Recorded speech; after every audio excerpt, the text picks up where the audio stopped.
welcome everyone to Lisa's program today on your Irish ancestors. Thanks for joining us. We've got a pretty good crowd today, so if you would please use the chat or the Q&A feature to send in any questions, and then Lisa will answer them as time allows. There should be some time at the end also for questions. We are recording this, so if you have registered and you're joining us today, I will be sending out a link to that recording when it's available. It'll also be available through the library's YouTube channel, probably within a couple of days. So you can look for it there and share it with others that you think might be interested. Lisa's doing another program for us in April 12th on New York State Vital Records. So feel free to join us for that one as well. Just register on the library's calendar page. I think the registration for that opens up in early April. So look for that. And I'll give you Lisa now. Well, hello, everybody. Good afternoon, good morning, whatever time it is where you are. It's March. So March means St. Patrick's Day, and St. Patrick's Day means Irish ancestors. There always seems to be, every year at this time, there seems to be a lot of people that become interested in finding out about their Irish heritage. A lot of us maybe grew up with the idea that we had an Irish name or we had an Irish relative that was somewhere in the distant past. And, you know, it was always brought up maybe around St. Patrick's Day, and then no one ever got around to doing anything about it.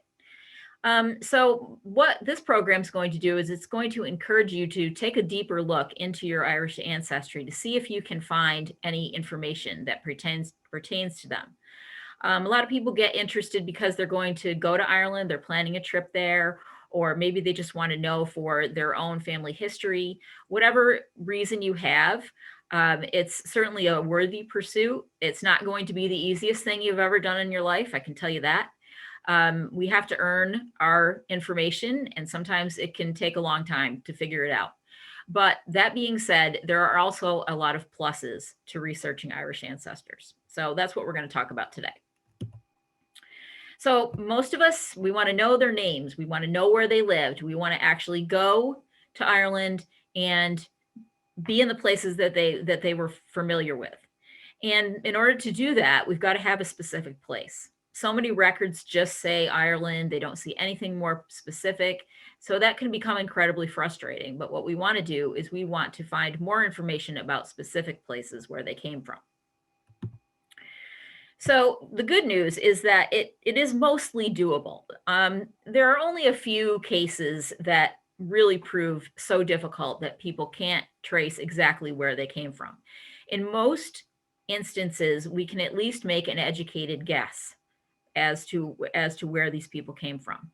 But one of the things that we need is we need patience, we need persistence, and of course, we always need luck. So those are the three things that we absolutely need to complete this journey. All right, so what I'm going to do today is just give you a little bit of a few tips. Now, some of these things might be things that you're already aware of, but others might be new to you. So hopefully you will find a little something to get you jump started with your research and be able to carry your family further back in time. All right, so of course, we always want to start with what we know. Doesn't make sense to start from the unknown and work to the known. We want to start with what we know and work backwards. And for most of us, that means filling in a pedigree chart. A pedigree chart is simply another name for family tree chart. If you get one of these pedigree charts, and they're available for printing all over the internet, you can write down the names of the people that you know. One of the things that happens when you fill in a pedigree chart is you start to see where the holes in the information are when you're writing it down. Most of the time we have these things swirling around up in our head, and you know, we know they're there, but we don't really have a vision of what it looks like down on paper. So I encourage everybody to put it down on paper, write down everything you know, so that way you'll know where to start asking questions and where to go to look for more information, or exactly what the information is that you need to find out. Once we have a rough pedigree chart going, then we want to start talking to our relatives. So one of the things that I hear most often from people working on family history is that they wish they had asked their grandparents questions, or they wish they had asked their aunt or uncle the questions about where people came from, or any kind of information at all. And the truth is that no matter when you start, it's always going to be too late. So you have to just make up your mind that today is when I'm starting, and I'm going to take what I have offered to me to be able to ask these questions to. So if you have a cousin, if you have an aunt or an uncle, or if you were lucky enough to still have a grandparent living, then that's a good place to start, is in one of those areas. Anybody that you ask, you want to interview them, you want to ask pertinent questions, you want to be able to give them information so they can give you information back. One good way to do that is to bring with you some sort of prop. And when I say prop, I mean something like that has been handed down in the family, an heirloom, a picture, a family Bible, if you're lucky enough to have one of those. Anything that might get your relative interested in talking to you about the family. Pictures are great because you can ask your relative to identify the people in the picture if you don't know who they are. And pictures tend to start great conversations, like, whose wedding was this? Where was it held? What party is this that this picture is from? Where is this house that this family is sitting on the porch of? So all of those types of things are good conversation starters. So go around your house, check for your family papers, check for all kinds of different things that you may have laying around that came from your family, because they can be good props. So after we've gathered information from what we've got in storage and from our relatives, then it's time to start going online and looking at databases for more information. So these are just a few of the thousands of websites that are available for information. Websites tend to go into two categories. They tend to go into the free category and then the ones that you have to pay for.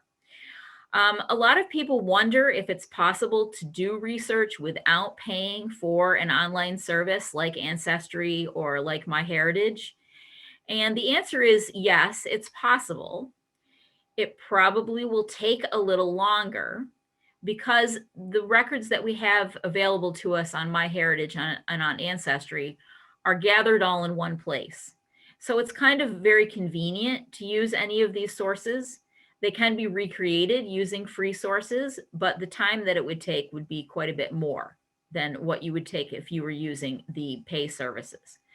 That being said, it becomes a skill to be able to sift through the resources available to find exactly what it is you're looking for. I find in terms of Irish ancestors, the best records to use for potential places of origin tend to be things like newspapers.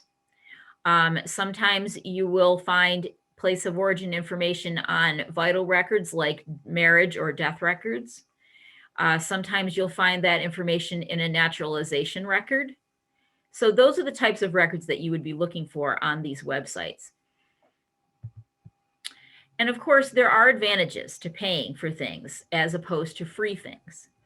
As I mentioned, one-stop shopping. Records are arranged easily so that you can get to them. There's a lot of support. There's a lot of how-to informational blogs and videos that tell you how to do things. There's a lot of convenience. You can post a family tree that you can share with other people. So there are a lot of advantages to pay. And of course, the advantages to free are obvious. You don't have any ongoing cost. There are infinite variety of free websites. They can be highly specialized. So you can be looking at someone's website who only has records from County Cork. That could be, or only has records about a certain family. So those can be extremely valuable to you if you happen to have that location and that name in your family tree. One thing I should point out is, as a result of us being isolated in our homes, many of the public libraries have made Ancestry.com accessible from home with a library card. Check with your local library, the library that you have a card from, to see if they offer this service. A lot of times what happens is you have to log into the library's website, and then from there, you're able to access Ancestry. So that's going to be dependent on what your local library is doing, and you can check on their website or give them a call to find out. So one thing that's important to remember when we're doing all this is that not everything is online. Some of the commercials on TV can be very misleading because it makes it look like you can get on Ancestry and you can figure out your family tree in a half an hour. And it's really not true. Ancestry has a very large collection of records and has a very good bunch of basic records that we all use for genealogy. But when it comes to very localized things, you're not probably going to find what you're looking for on Ancestry or even online. For many of us, if our ancestors settled in some small town and that small town has a collection about its citizens, that might be the only place that we can access information about our ancestor. So keep in mind, whatever is online, there's a gigantic mountain buried beneath the surface of other things that are not available online. So what are some frequently used records that we use when we're discussing our Irish ancestors, when we want to find out about them? Well, in general, what I tell people is that you are going to need to find out everything you can about your ancestor in this country before you start going over to Ireland. Because in the Irish records, they tend to be very non-specific. So in other words, if you find your ancestor in a baptism record in any county in Ireland, that baptism record isn't going to tell you this is the Thomas Murphy that settled in Albany, New York. That baptism record isn't going to give you any of that information. You've got to have information about Thomas from where he settled in order to confirm if that is your Thomas Murphy. So you're going to need to know Thomas's parents' names. You're going to need to know some of his siblings' names. You're going to need to know his approximate date of birth and when he came to the United States. And that information can be obtained by using census records. Census records give us a snapshot of where our ancestor lived, who he lived with, what he did for a job, gives us all kinds of information. This example here that we're looking at from North Adams, Massachusetts, is what I would call a genealogical gold mine. If I found this record, I would be doing the happy dance, because it says that Timothy Sullivan and Mary Sullivan had at least one child, Julia, born in Ireland. So that's great information. If I can somehow find out what Mary's maiden name is, then I can go to the Irish records and I can look for the baptism of a Julia Sullivan with parents Timothy and Mary. Of course, I definitely would want to have Mary's maiden name, because there are probably hundreds of combinations of couples of Timothy Sullivan and Mary. So we do need to have more information. But you can see how the census gives you this bit of information that you can use to work further back. Another great source for information are birth, marriage, and death records. These records they have the potential to contain parents' names. So if our ancestor came over here and died in the United States somewhere, we could hopefully obtain a baptism or a death record for them. This particular death record is very useful because not only does it give the names of Patrick Mortimer's parents, it also gives his place of birth as County Queen's, Ireland. So occasionally you will get lucky, and these records will give a more specific place of birth than just Ireland. But they are definitely worth it for the fact that they have parents' names on them, or should have parents' names on them. Okay. Cemetery records. These are one of the things that, these are really wonderful to find. If you can find a stone for your ancestor that gives his place of origin, this is a wonderful piece of information. This gravestone happens to be in Troy, New York, and this is my great-great-grandparents. And I can remember when we found this in the late 1970s, everyone my father was thrilled to find this. And then came the information of no one could find this place named Ossory, and no one could even find Queens County. So it was, again, a whole other educating ourselves about where these places were. But at least we did have the clue. So cemetery records and gravestones are great places to look for this bit of information. A lot of the Irish tended to put this information on their gravestones. I see this far more with Irish than any other ethnicity. Newspapers are a wonderful resource. Newspapers have all kinds of biographical information for people. Sometimes they will give exact places of birth. Other times they will give the names of siblings who still reside in Ireland. So those are really good clues. They will give you lots of information that you can use to further your research. One of the best newspaper sites for this area is Fulton History. And if you have not checked that out yet, you should definitely check it out. It's named that for where the gentleman lives who has the website in Fulton, New York. And he has millions of newspaper pages on his website, and they're all free. A huge collection for the state of New York, a lot of collection for Albany and Troy. So really good for this area, an excellent resource for looking up and finding information about people. Immigration records like passenger lists tend to be a little difficult to use. Most of the time, they don't contain specific information about places of origin unless they're much later. And what I mean by later is after 1900 or so. Passenger lists after 1900 can have a lot of detail on them. Prior to 1900, they really are very, very non-specific. So finding a person on a passenger list in 1920 may very well give you the name of the town they came from. It may also give you information about their next of kin in the place that they came from. These earlier records don't have that kind of detail. They really are just lists of names and approximate ages and genders. So they are not really going to tell you a lot about a place of origin. One of the things that a lot of us get tempted to do when we go online and start looking for information is we are really tempted to look at people's family trees and to say, oh, great, somebody's done the research. They go all the way back to Brian Boru. Well, this is something that I'm going to caution you about. Information in online family trees is notoriously inaccurate. I think the latest statistics I heard were about 80% of the information in the ancestry trees is incorrect. And the reason for that is because bad information gets copied over and over and over. So someone who is just starting out or who isn't interested in accuracy or who just wants a quick family tree will go in and find some information about someone they think is their ancestor and attach it to their tree.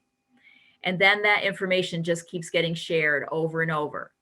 So a lot of people don't verify that the information is correct. And so it ends up getting copied and distributed far and wide.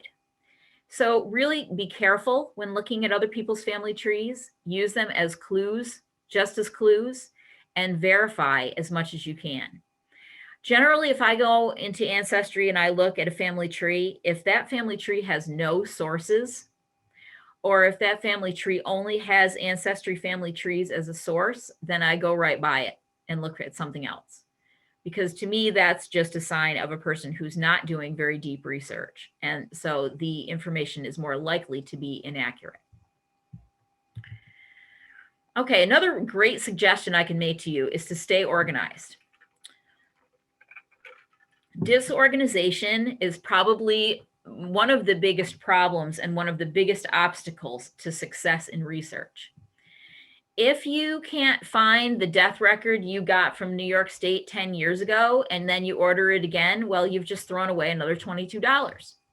So that's not something you want to do. You want to use your documents to their biggest advantage. You want to know where they are, and you want to be able to access them. So come up with a system that works for you. There are all kinds of systems. Systems are as numerous as there are people. Some people use completely offline, just charts and forms, put things in binders or folders. Some people use software. Some people use software just for their computer. Some people use software online so that they can share with people. Always just figure out a system that you can work with and stick to that system. Another thing you want to do is you also want to keep track of your sources. You don't want to spend 45 minutes looking through a source only to not write it down and then look at the same source 3 weeks later and think to yourself, oh, this looks familiar. I guess I must have looked at this. If you write down what you have looked at and what you found, then you will know what you've looked at and what you found, and you won't be repeating yourself or spinning your wheels. Also, when you get some kind of record that you make a copy of, make sure you write down where you found it and when. There's nothing worse than going into a file folder that you put stuffed obituaries or newspaper articles into and picking up an obituary and having it have no information on it. Believe me, I've been there. I know all about it. I kick myself for not recording my sources when I first started. So get into the habit of doing that right off the bat. Okay, so only deal with the facts. In the Irish world, this can be a little difficult to do because we all know the Irish are fond of telling stories and there's a lot of blarney going on, and especially in family stories. They tend to be very embellished. But one of the things that I often hear is these are some of the popular Irish family story themes that are repeated over and over and over. I have heard each one of these things numerous times over the years. And it seems like every Irish family has some sort of strange story in their background. And many times those stories turn out to be not true. So it's going to be your job to separate the fact from the fiction. Sometimes I find in these stories that there is a kernel of truth in them. So don't discount them altogether, but kind of look at the story and figure out what makes the most sense to have been true. Maybe it's not something as overly dramatic as your ancestor being in the IRA or being a stowaway on a ship. But generally, there is some kernel of truth to these stories. So those are the things that we want to keep in mind when we go through trying to debunk the family myths. All right, now we have come to the most important part of this lecture. We're going to learn how to be very, very, very flexible with spellings. John Grenham is the best known Irish genealogist working today. He has a blog, he has a website, he's written books. He is basically the authority on Irish genealogy and has been for probably 30 years. So he's very well acquainted with Irish records, probably more than anyone else in the world. And this quote from him really kind of sums up the situation when it comes to names.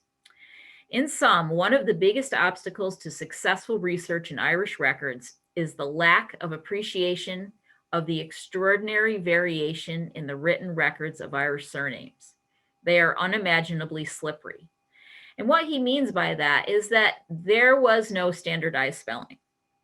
So if you are researching your ancestor with the name Smith or Smith, be ready to see many, many, many, many variations of spelling, even with a name that simple.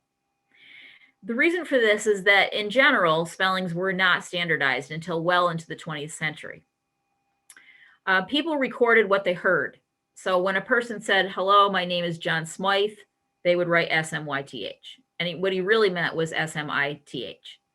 But nobody had the interest, or no one, it was just not on their radar. Spelling wasn't something that was of particular importance. So you are going to see lots of variations depending on what record you're looking at, who wrote it, when it was written, the circumstances. So all of these things come into play. Probably the most suspect thing when it comes to searching records is what we see when we search an index. So what we see when it comes up as a search result on Ancestry or on Find My Past, those are going to be several generations removed from the actual person who gave the information. So you need to keep that in mind when you are looking at records. This is one of my favorite examples, and I give this a lot in a few different talks. These are 3 different records. The top one is a baptism record, the middle one is a census record, and the bottom one is from City Directory. These are 3 different records with 3 different last names for this person, Matthew. The top record, the baptism record, is Matthew Phelan. The census record is Matthew Fallon, and the City Directory is Matthew Whalen. These records all refer to the same person. This is an example of the type of thing that you're going to see. If you have a certain surname that is of interest to you, the best thing you can do is keep a log of the different spelling variations that you see, or the different variations, period. If you keep a log, you're going to see them occasionally, and you'll say, okay, yes, that might be my ancestor because I've seen this variation before. So it's definitely something to keep in mind. I think a lot of people associate misspellings and variations with people who have very difficult names, maybe Italian names or Eastern European surnames, but I can tell you it happens with every ethnicity and definitely with the Irish. So it's something you're going to have to get used to seeing. Spelling's not standardized. Not for surnames, given names, place names, anything. No name is standardized spelling. And when you start looking for place names, you'll really appreciate that because there are no standardized spellings for place names. And we're going to keep a log of spelling variations for your surname of interest. And the other thing you might want to do is kind of become familiar with some of the nicknames for the more popular first names. For example, Bridget and Delia are exchanged. Owen and Eugene are exchanged. Julia, Judy, Johanna, Jane, all can be used for each other. So keep that in mind because you don't want to discount a potential record for your ancestor simply because you don't recognize the first name that's on it. In Ireland, naming patterns have particular importance, especially when we're dealing with someone that lived in the 19th century or earlier. The naming pattern is often so predictable that if you don't know your ancestor's father's name, great chances are that his father's name was whatever he named his oldest son. And that is well better than 50% of the time. So that's one good way of finding a clue as to what your ancestor's father's name might have been.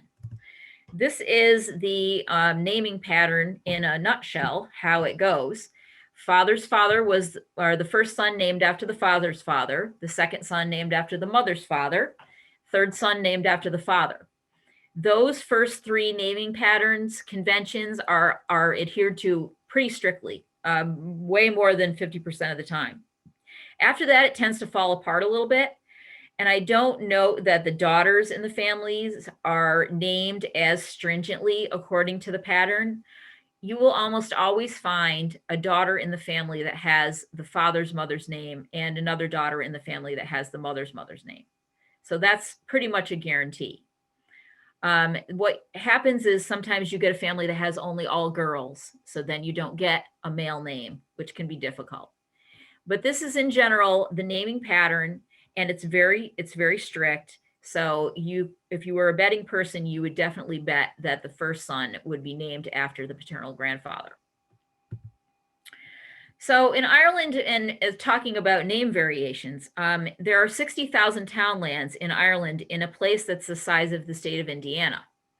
So this is a fairly small area. 60,000 townlands, variations in spelling are infinite. They are all over the place. So you are absolutely going to find different spellings in different places. So for such a small place, there are many, many place names of all different types. And getting to know what the place names are and what types of places they are really going to be really helpful to you when you start looking at Irish records. Okay, so limitations. Researching ancestors in Ireland, we have Irish records have a very bad reputation for being difficult to work with and basically non-existent. And it's a fairly well-deserved reputation because there's not a lot in comparison to other ethnicities. So if you have been researching your German or your French Canadian ancestors before you start on your Irish ancestors, well, then you're going to be in for a pretty rude awakening. This is a picture of Bill Clinton here, and he went to Ireland in 1996. And one of the things we know that they like to do with US presidents is they like to bring them over to Ireland and they bring them to their home, their ancestral hometown. And I'm waiting for that to happen with Biden, but he's only been in office for a couple months, so we'll give it some time. But when Bill Clinton went in 1996, the White House genealogists were not able to come up with an ancestral homeland for Bill Clinton's mother's relatives. So the moral of the story here is that if the White House genealogists can't find ancestors for Bill Clinton, then you are in good company because it may be very difficult. So we need to be persistent, and we need to be patient above everything else. So the good news, and there is some good news about Irish records, is that almost all of the basic records are online, and almost all of the basic records are online for free. So that's another piece of good news. Any kind of basic record that you would use for Irish research, such as a census record or vital records, birth, marriage, and death, or land records, whatever land records are online, all of those are online and they are free. So that's a really good thing. A lot of people will think, oh, when I go to Ireland, I've got to spend hours in the National Library doing research. Well, that's just not true. You can spend hours on your couch in the United States before you take your trip and use the records that are available online to do your research.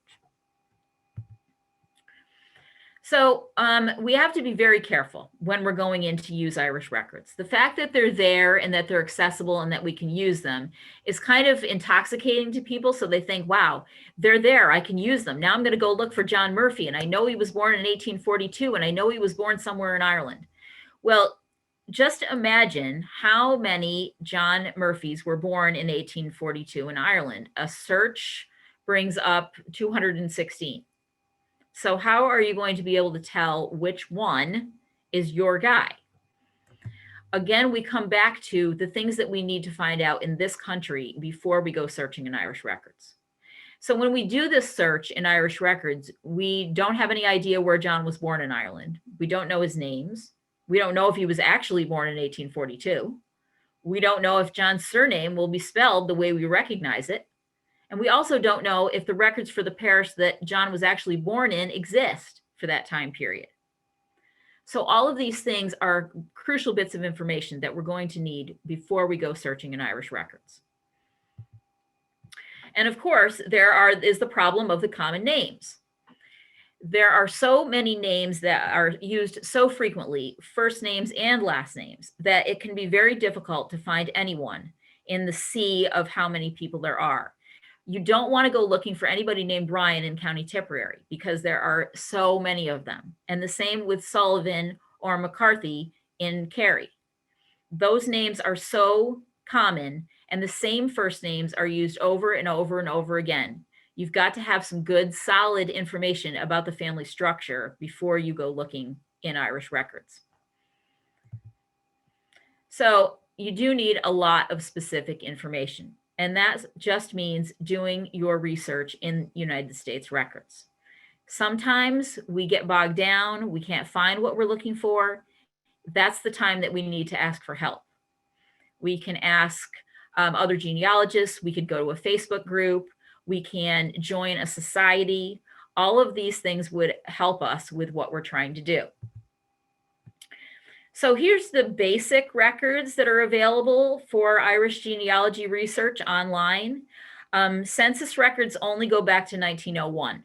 There's nothing earlier except very, very, very small fragments of earlier census records, almost not even worth looking.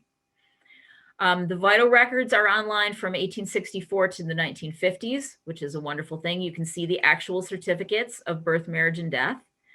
Roman Catholic parish records from the collection at the National Library of Ireland, and land records like Griffith's valuation. And Griffith's valuation is a wonderful record to use. You can tell exactly where your ancestor lived if you can figure out which John Murphy he is. These are some websites that are useful for Irish research.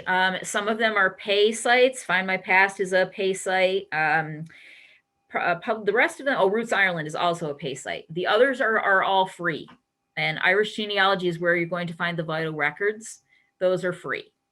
So these are great websites to be aware of and to use for your research.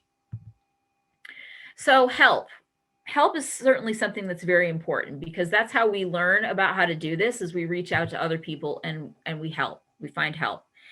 Since it's March, I have a feeling a lot of the bigger genealogy companies are going to be featuring videos on how to use Irish records and how to do Irish research.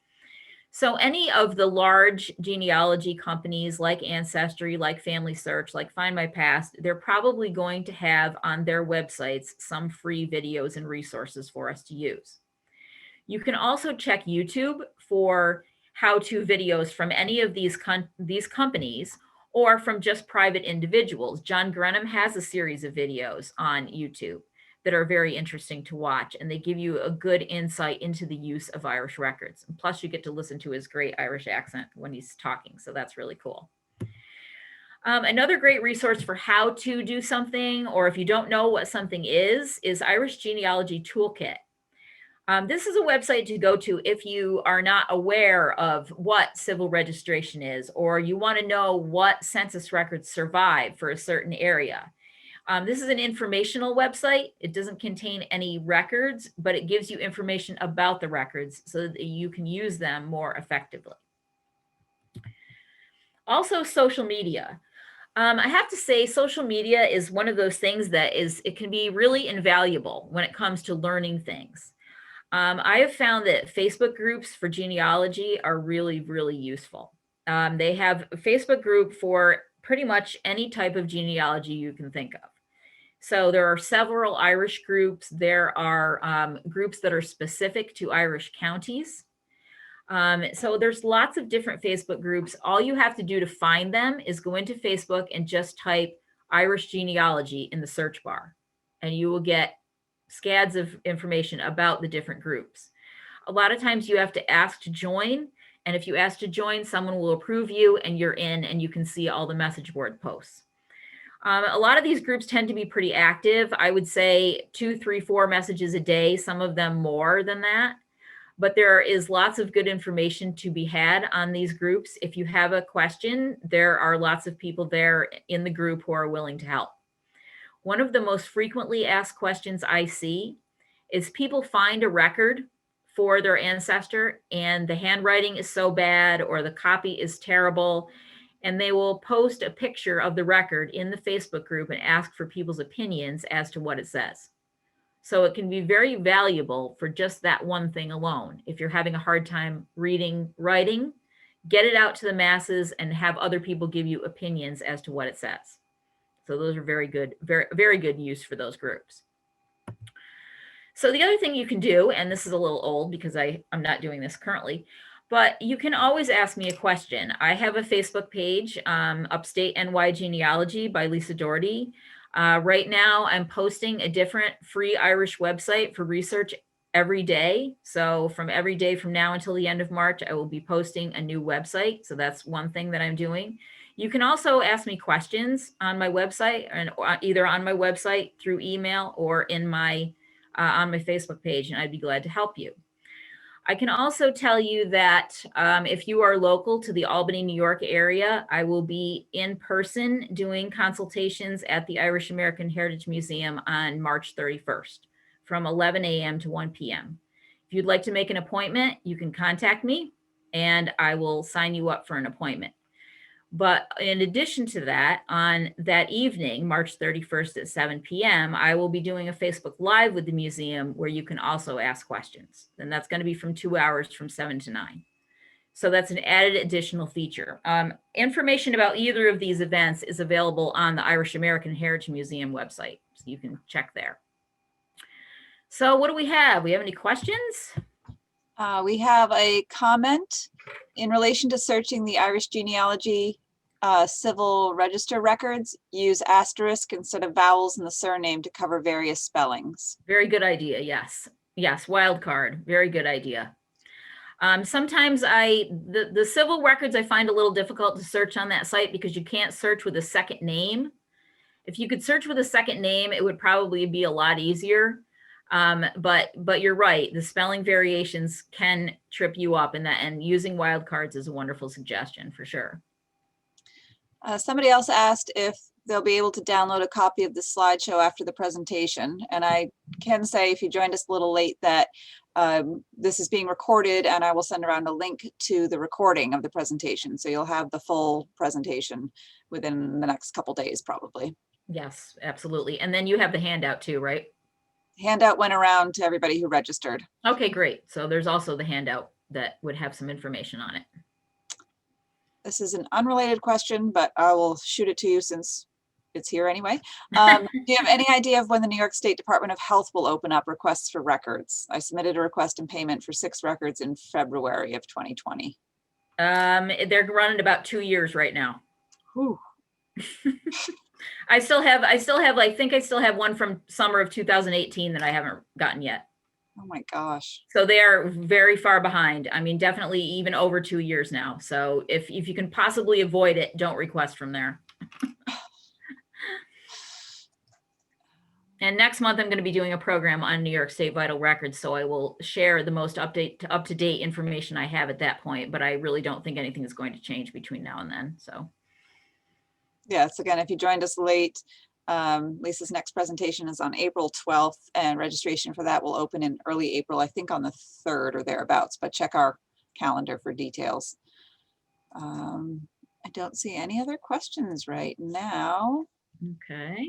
Trying to think if there's anything else we want to share while we give people another moment to ponder. All right. Any tips on finding ancestry who came in through Canada? Well, that's a tough one because the Canadian passenger lists are not as detailed as the United States lists are. And the United States lists aren't great either. There may be some resources through the Library and Archives Canada website. You can try that. I'm not sure what Ancestry or Family Search have for Canadian passenger lists. As far as border crossings go, they don't exist until 1895. So prior to 1895, the border was fairly porous. People just came and went back and forth. The one thing I would think about with Canada is, did your ancestors stay in Canada for a time? Did they get married there? Did they have children there? That would be something I might look into, because you might be able to find some information about those events if they occurred in Canada. But as far as immigration records, they don't tend to be very good, tend to be terrible, actually. All right, and then Kathy asked, did ships to the US depart from a particular county? With the Irish on ships list that county on where they came from? Well, most of the Irish immigrants would have departed probably from Queenstown, which was in County Cork. That would be the majority, although there are people that I have seen that depart from Galway or also from Waterford. So those are other places that they would depart from. You'll also see from Liverpool, because the ships tended to start in Liverpool and then make a stop at Queenstown and then go to the United States. So if you are one of those people that has the family story that the ancestor came from Cork, definitely check it, because it could just be that means where they got on the boat. So you want to check that and make sure that that's correct. For Northern Ireland, there are sometimes ships that go from Belfast, but a lot of times what I find is they tend to go to Glasgow, and they will go from Glasgow, Scotland, and come over. So those are some tips about that, but it's not the greatest. What about church records for St. Patrick's and Watervliet? You would have to contact Tom Hanley. He's the archivist there, and he, I believe, has those records. He does process requests. I think if you email the Troy Irish Genealogical Society, they can tell you how to get a hold of Tom, because I know that they do work with him. So that would be the place to ask. And his name is Tom Hanley again. We also have some comments in the chat here. Let's see. I'm trying to find some general ones. So I guess we'll just go through them. In an 1860 census record, it says the oldest daughter was born in Massachusetts, 1855. No other info going back on the John Conlon and Bridget Haley family. Any suggestions? Okay, so in Massachusetts, you can get some of the Boston Diocese records. So I would possibly try to find her baptism record to see if there's any sponsors' names on there that you can use. Also, if her parents were married in Boston, I would look for that marriage record. Those records are available on American Ancestors. And that is a subscription website. So you do have to subscribe. I'm not sure if they offer a free trial, but I'm sure that they would offer a monthly subscription. So that might be worth it for you to be able to get in there and look at the actual image if that record is in there. So that would be what I would suggest. A lot of times we can find information about people through who was either witnesses at their wedding or sponsors for a child's baptism. So that might give you some further clues. Joan asks if you have any idea when you will have the monthly session at our library here. And Lisa and I were talking about this before we started today, or we're working on it. So keep an eye on our calendar. It'll show up there when we're ready to start that up again. It's probably very likely going to be by appointment, I would assume initially. So probably won't be having the big table discussions anytime soon, but maybe one-on-one. So we'll see. What if you don't know the parish in Troy, New York? Any idea where to start looking? Well, St. Patrick's, St. Mary's, and St. Joseph's have all been published. They're in book form. I don't know if the Troy Library is open and if you can get in there to look at those books. If you send me an email, I will take a look at St. Joseph's because I have those books. So send me an email and I will look it up for you. I had my, let me go through and put my email address back up on here. Yeah, I have the St. Joseph's books here at home, and I would be glad to look that up for you just so we can at least rule it out. But again, the ones that have been published are St. Mary's, St. Patrick's, and St. Joseph's. And I also think St. Lawrence too, but those would be the big ones. St. Peter's has not been published, unfortunately. Do you have any recommendations for Protestant Belfast research? Well, the good news is that as we speak, many of the Church of Ireland records are being digitized in anticipation of putting them online. I don't know what the deadline for that is. I'm hoping in the next couple of years, they may be able to start coming online. One of the resources that we do have is that the civil registration for Protestant marriages began in 1845. So if your ancestor was Protestant and was married before 1840 or since 1845, then you may be able to find that marriage in the civil registration, and that would be on the Irish genealogy.ie website. The civil birth records, civil marriage records, civil death records, all of those records cover all religions. So if your ancestor was born 1864 or later, then they will be in the civil registration regardless of religion. So that's a place to look.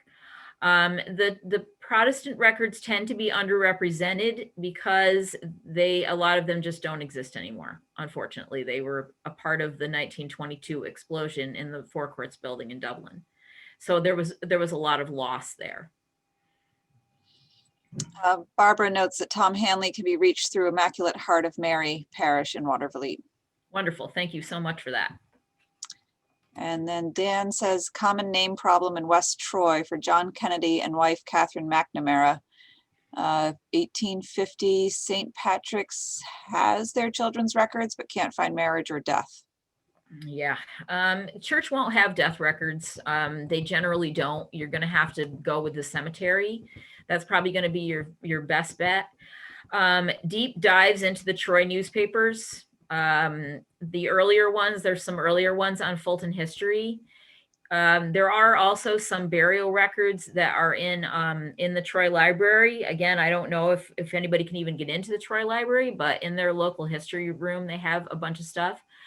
Yeah, the names are really, really common, and they can be anywhere. I would try the Albany churches. I would try the Troy churches. I mentioned the ones that had been published for Albany or for Troy. In Albany, St. Joseph's was published, and I can't remember off the top of my head which other ones, but there are a few that have been published for Albany, and I would check all of them just to make sure. Tracy has an orphan born in Ireland with some names. Any tips? Okay, names of the orphan, names of the parents.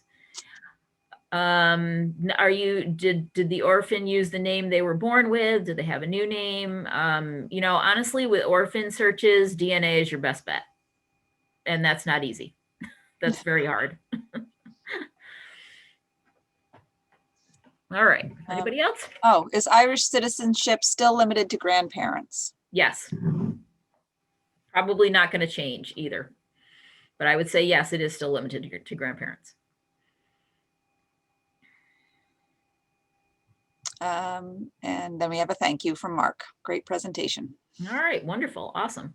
Well, anybody, if you have any questions, and you know what, I just looked at this and I noticed this is not my email. Let me type that in the chat somewhere.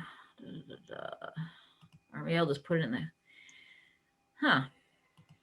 All right, I will put, it's actually probably on the handout, I think. I'm putting it in the chat to all panelists Okay. and attendees, so hopefully everyone Excellent. can see it. All right, and then, so if anybody's got any questions that they think about later, just shoot me an email and I'll be glad to answer them for you. Okay. And don't forget, April 12th, we're back again for the next presentation, so register for that when it opens up in the beginning of April. Thank you, everybody, for joining us today. We are recording this, so I'll send around that link as soon as it's available.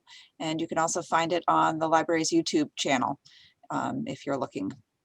I think that's all we've got for today. Great. Thank you guys very much. We'll see you next month, and happy St. Patrick's Day. Bye-bye. Bye-bye.